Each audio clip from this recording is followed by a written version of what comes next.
它是太平洋战争最后一场大型空战，它是莱特湾大海战的序幕，它使得日本航空战力蒙受沉重损失，它就是台湾冲航空战。做视频不易，求观众老爷们点个赞，小编跪谢。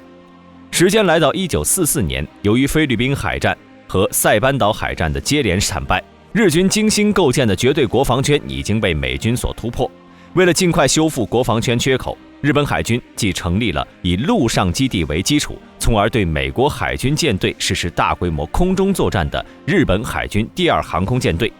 而代号捷号作战的夜间空袭战术也成为该部队的主要作战方式。1944年7月，美军在占领塞班岛后，就随后的进攻计划爆发了激烈争论。最终，道格拉斯·麦克阿瑟提出的收复菲律宾的方案成为美军的下一步作战计划，代号君王2号作战。1944年10月5号，为了保证君王2号作战的空中掩护，美国海军太平洋舰队总司令切斯特·威廉·尼米兹命令第3舰队指挥官小威廉·海尔塞对驻守台湾岛的日军进行骚扰行动，并对台湾岛的军事设施及港口造成永久性的损伤。1944年10月10号，为了进行战前侦察，美国海军第38特遣舰队率先对冲绳展开了轰炸行动，史称实时空袭。而此时正在台湾视察的日本联合舰队司令丰田富武，在得知美军第38特遣舰队的行动后，虽然猜到了美军的登陆意图，但是并不知道美军的登陆地点到底在哪里。而位于日本本土的联合舰队高层，在得知美军的轰炸行动后，却不敢大意，因为害怕美军战机狙杀山本56的行动再次重演。日本联合舰队随即下令参谋长草鹿龙之介进行反击。日军随后紧急在台湾至菲律宾一线部署了第1航空舰队、第2航空舰队、第3航空舰队、第12航空舰队、第8飞行师团以及第3航空舰队航空队，共计1251架次。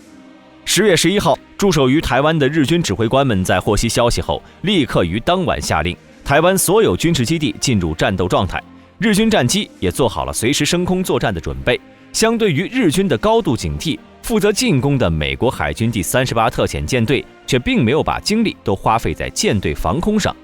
秉承着主动出击的理念，为了进行一边倒的海空作战，第38特遣舰队司令密兹契中将将舰队划分为第1到第4分队这4支空战部队。第1分队和第4分队负责南台湾地区，第2分队负责压制台湾北部1/3地区，第3分队负责中台湾地区。其兵力部署为老约翰·麦凯恩中将指挥，包括胡风号、大黄蜂号、科本斯号和蒙特利号航母在内的第1分队。波恩少将指挥包括无畏号、碉堡山号、汉考克号、独立号和卡伯特号航母在内的第2分队。由薛曼少将指挥包括埃塞克斯号、列克星顿号、普林斯顿号和兰利号在内的第3分队。由戴维森少将指挥包括富兰克林号、企业号、圣哈辛托号和贝劳森林号在内的第4分队。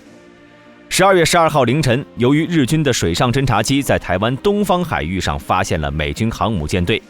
使得历时5天的台湾冲航空战就此爆发。早上6点，美军攻击编队飞临台湾岛上空后，在北台湾及中台湾地区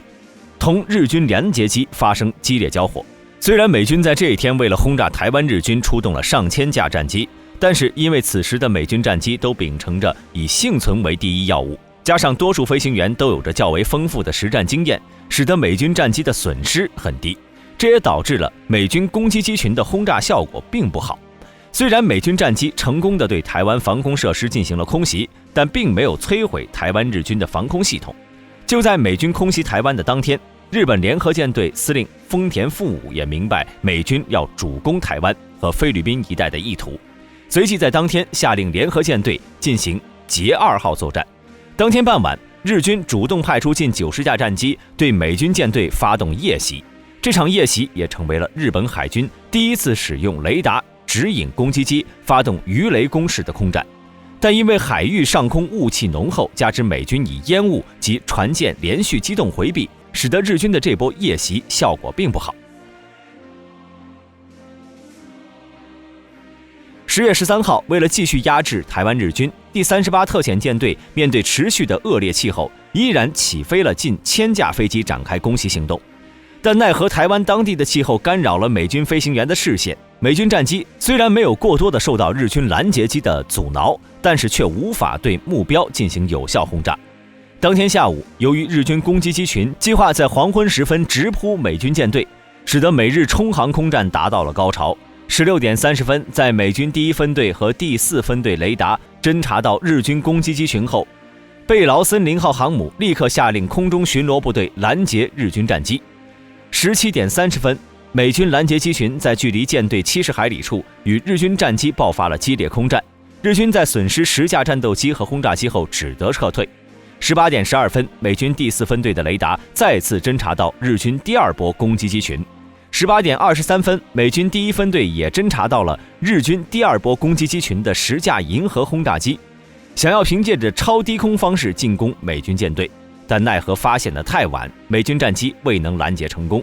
日军战机在付出损失6架银河的代价后，成功重创了美军堪培拉号重巡洋舰，并造成美军23人阵亡。而堪培拉号在受损严重后，只得编入美军第30特遣舰队，并于晚上10点由维奇托号重巡洋舰拖带撤离战场。此次空战结束后，美日随后的小范围空战一直持续到了10月16号才结束。台湾冲航空战，美军共17艘航空母舰、6艘战列舰、4艘重巡洋舰、11艘轻巡洋舰、57艘驱逐舰，损失89架战机，2艘巡洋舰受损。日军共参战1251架战机与轰炸机，损伤312架战机与轰炸机。日军大本营为了掩盖此次空战的失利，竟然在空战过后发表了击沉美军航空母舰11艘、击伤航母8艘、击沉战舰4艘在内，共击沉45艘，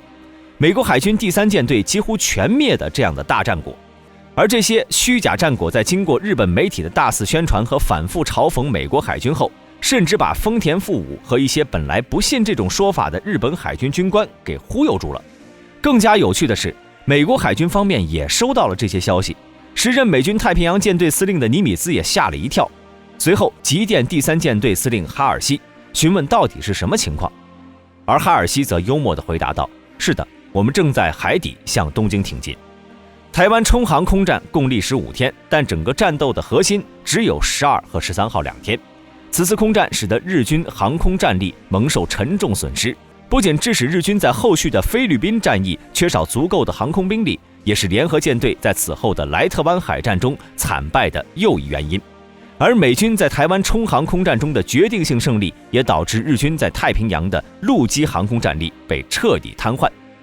本期视频就到这里，如果想了解更多，别忘了给一个关注，要是能顺便点个赞就再好不过了。你们的支持就是我的动力，我们下期再见。